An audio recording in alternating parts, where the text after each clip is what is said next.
Good evening all the aspirants. Welcome to Genesis IAS. आज जो हम लोग बात करने जा रहे हैं वो बात करने जा रहे हैं इथिक्स में। बहुत से स्टूडेंट्स की एक क्वेरी आ रही थी कि सर हमको इथिक्स के आंसर किस तरीके से लिखें। तो आज जो है हम उसी के रिगार्डिंग बात करेंगे। और यहाँ पे मैं आपको जो टॉपर्स हैं कि मैं कॉपी का एनालिसिस आपको बताऊँगा कि उन्होंने जो है किस तरीके से आंसर लिखा है and what are the key points that should be remembered while writing the ethics answers। Okay, so video के साथ बने रहिए। मैं आज आपको एक आंसर जो है बताऊंगा, ठीक है।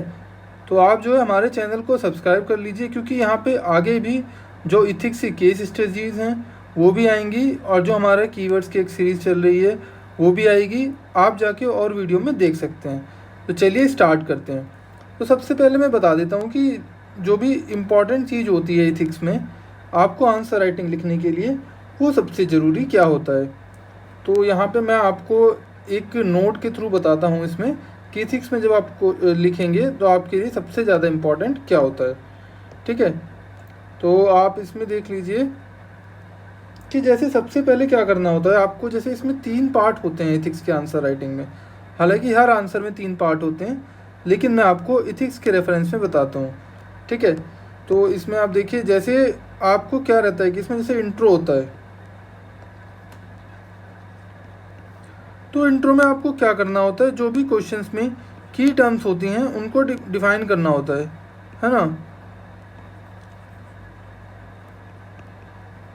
फिर आपका इसमें जो है बॉडी आता है। बॉडी में आपको क्या करना होता है, बॉडी जैसे जब स्टार्ट होता है तो बॉडी के 3 सेक्शंस होते हैं स्पेशली इथिक्स में।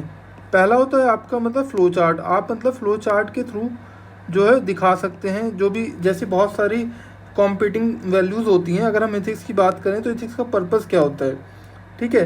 तो जब इथिक्स में हम क्या करते हैं, ह्यूमन बिहेवियर को एनालिसिस करते हैं, तो उसमें देखा जाता है कि जो आपका जो पर्पस क्या है उस पर्टिकुलर एक्शन का।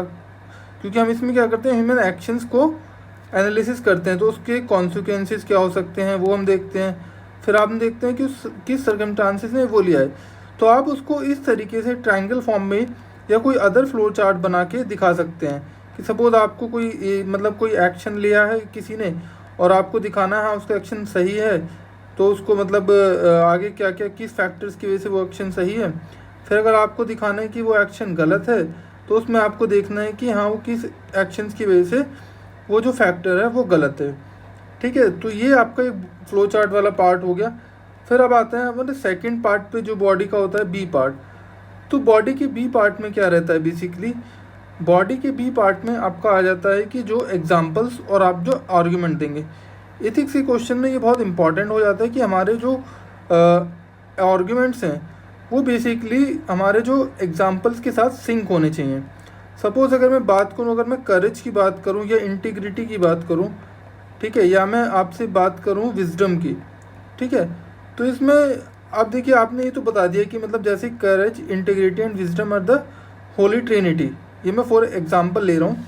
तो इसमें आपको जो क्या करना है, तो आप इसमें फिर एग्जांपल देंगे। पहले तो आप ये लिख देंगे कि जो करेज होता है और इंटीग्रिटी होती है एंड विजडम होती है, these are the holy trinity for judging और मेकिंग एनी डिसीजंस, ठीक है।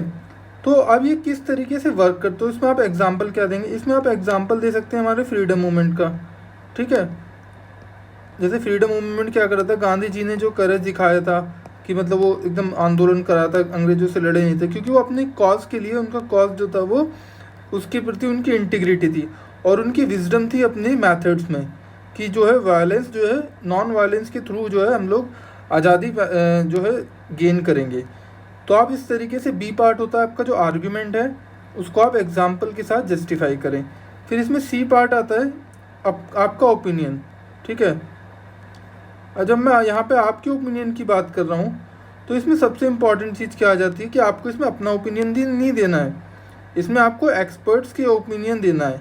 क्योंकि एज आईएएस आपसे एक्सपेक्ट करा जाता है कि आप जो है अपनी राय ना दें, क्योंकि आप एक जर्नलिस्ट हैं, आप जो है एक्सपर्ट्स की राय दें, ठीक है। तो ये बहुत इंपॉर्टेंट हो जाता है। तो आप जो ओपिनियन देंगे अपना, लेकिन एक्सपर्ट्स के थ्रू, ठीक है।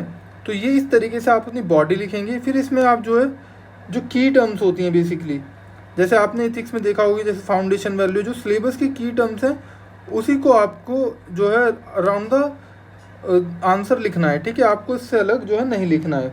जैसे आपका ये हो गया इमोशनल इंटेलिजेंस हो गया, एटीट्यूड हो गया एंड आपका एप्टीट्यूड हो गया, तो these are the values that mentioned in the syllabus and you have to use these values. Okay, so इस तरीके से आप जो अपनी बॉडी बनाएंगे। देन हम आ जाते हैं थर्ड पार्ट पे, दैट इज़ कंक्लूजन। ठीक है, कंक्लूजन में आपको क्या करना है, कंक्लूजन में आपको जो है पूरा इथिकली आंसर लिखना है। ठीक है, मतलब आपको ये दिखाना है कि हाँ आप जो है बहुत एक अच्छे इथिकल पर्सन हो। ठीक है, आपको मतलब आंसर जो है एक तरीके it should be on the line of perfection. ठीक है, तो आपको आंसर जो है एक परफेक्ट वे में देना है कि सपोज जैसे कहीं पे एग्जांपल हो, अगर मैं आपको एक एग्जांपल लेके बताऊं तो सपोज जैसे एक एग्जांपल बहुत फेमस है कि आपके पास जो क्या रहेगा, आपकी मतलब टीम में ब्राइबरी हुई है तो आप क्या करोगे। ठीक है, तो आप उस केस में क्या लिखोगे कि मैं मतलब अपने ऑफिसर्स को बताऊंगा, कोई लीगल एक्शंस होंगे तो उसके थ्रू करेंगे हम लोग। ठीक है, इस तरीके से आप जो बताएंगे, आप ये नहीं बोल देंगे कि मतलब मैं कोई एक्शन नहीं लूँगा, कि करप्शन है, सिस्टम का पार्ट है, तो आप उसमें इथिकली जो है अपना दिखाएंगे। ठीक है, और देख लेते हैं जो है इन्होंने कैसा आंसर लिखा है। ठीक है, तो आइए हम लोग अब देखते हैं।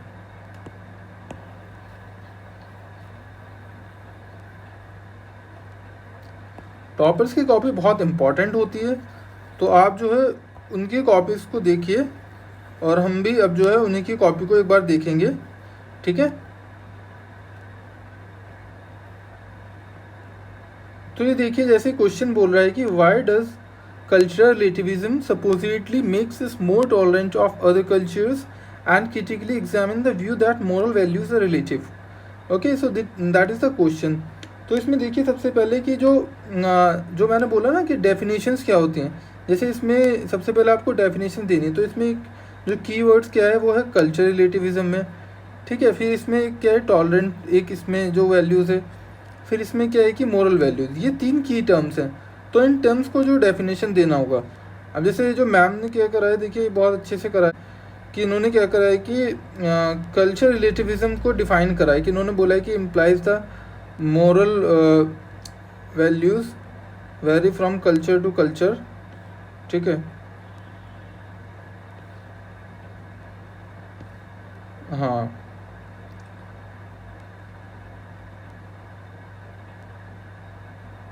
तो इन्होंने देखिए बहुत अच्छा से इन्होंने लिखा है यहाँ पे कि इन्होंने बोल दिया पूरा कि जो कल्चर रिलेटिविज्म क्या होता है कि जो मॉरल वैल्यूज़ होती हैं, जैसे आपको ही पता होगा कि हर कल्चर में डिफरेंट डिफरेंट मॉरल वैल्यूज़ होती हैं। ठीक है, तो इन्होंने उस चीज़ को यहाँ पे दिखाया गया है। ठीक है, अब देखिए no moral value is absolutely good and bad, तो इन्होंने इस तरीके से इसको डिफाइन करा है। फिर ये डायरेक्टली क्वेश्चन पे आ गए हैं, जो क्वेश्चन की डिमांड थी कि make us more tolerant of other culture.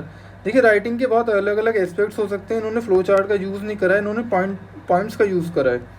ठीक है, तो जैसे ये है कि कल्चर रिलेटिविज्म एंड टॉलरेंस, इन्होंने इसको दिखाया है कि किस तरीके से जो रिलेटिविज्म है वो जो है हमारी एक जो हेट्रोजीनियस सोसाइटी है उसको जो अपहेल्ड करता है। तो देखिए इसमें जैसे बताया गया है कि it prevents from stereotypical others. इसमें बोला गया है कि मतलब जैसे हमारे बहुत सारे वुमेन्स होती हैं अलग अलग सोसाइटी के, तो उसमें क्या रहता है कि अगर हमारी पूरी एक लेफ्टिस्ट सोसाइटी होती तो क्या रहता है कि पूरा ही जो है सब लेफ्टिस्ट रहता है, लेकिन हमारे क्या डिफरेंट कल्चर्स हैं, तो हमने देखा कि हमारे पास राइटिस्ट भी हैं, लेफ्टिस्ट भी हैं, सेंट्रलिस्ट भी हैं। तो ये क्या करता है कि जो चीज़ें रहती हैं, जैसे ऑल वुमेन को बैड शेप में नहीं दिखाया जाता है। फिर इसमें दिखाया गया है कि इमोशनल इंटेलिजेंस को डेवलप करता है। हम लोग समझते हैं कि हर कल्चर की वैल्यू क्या है, क्या सेंसिटिविटी है, फिर हम उसी तरीके से जो है बात करते हैं वहाँ पे जाके। तो ये यहाँ पे दिखाया गया है, जैसे मुस्लिम वुमेन जो बुर्का पहनती हैं तो इसको ऑब्जेक्शन नहीं करना है बिकॉज ये उनके कल्चर में है। फिर इसमें ये बोला गया है it helps us appreciate the variation of all the cultures and similarities, ये बहुत अच्छा पॉइंट है इसमें। फिर ये आ गए हैं मोरल वैल्यूज़ पे, जैसे क्वेश्चन को एक बार दोबारा देखिए। क्वेश्चन में बोला है कि critically examine the view that moral values are relative. तो इसमें सबसे पहले मोरल वैल्यू डिफाइन करी जाएंगी, जो कि मैम ने डिफाइन करा है। In some cases moral values are relative, इसमें बोला कि डिफरेंट कल्चर की डिफरेंट मोरल वैल्यूज़ होती हैं। ठीक है, तो इसमें और जैसे डॉरी हो गया, आपको जो है ना कोई भी जो वैल्यूज़ होती हैं वो आपको याद करनी बहुत इंपॉर्टेंट है। पॉलीगैमी हो गया, ठीक है, तो ये वैल्यूज़ के थ्रू इन्होंने दिखाया गया है। और ये बहुत इथिक्स में क्या होती है कि बहुत सी ऐसी स्टेटमेंट्स होती हैं जो आपको याद करनी होती हैं। ठीक है, तो वो यहाँ पे दिखाया गया है। अब आ जाते हैं दूसरे पॉइंट पे, however there are some moral value which more less hold true for all cultures. तो इसमें जो अच्छी वैल्यूज़ हैं इन्होंने उसको, क्योंकि इसमें हमको केवल क्वेश्चन नहीं पूछा कि मोरल वैल्यूज़ को बताओ, तो ये है कि इन द अभी इन्होंने दिखाया कि मोरल वैल्यूज़ जो लोएस्ट हैं ट्रस्ट है, सिंपैथी है।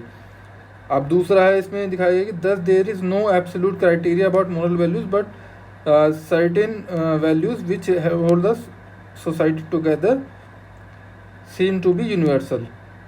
ठीक है, तो इसमें जो अच्छा इन्होंने एक आंसर जो है दिया है। जिस तरीके से टॉपर्स लिख रहे हैं आपको उन्हीं के आंसर लिखना है, क्योंकि यूपीएससी में कोई भी जो है एक वो नहीं है कि मतलब हाँ आप जो है किस तरीके से ये आंसर सही होगा वो सही होगा। तो टॉपर्स हमारे लिए बेस्ट सोर्स होते हैं, आप उनके आंसर को देखिए और कोई एक मेन सीरीज़ कोई भी ज्वाइन कर लीजिए, ठीक है, और उसको जो है अच्छे से कीजिए। Thank you. हमारे टेलीग्राम चैनल को ज्वाइन कर लीजिए और जो इस नंबर पे कांटेक्ट कर सकते हैं हमारी मेंस आंसर राइटिंग सीरीज़ को ज्वाइन करने के लिए। Thank you.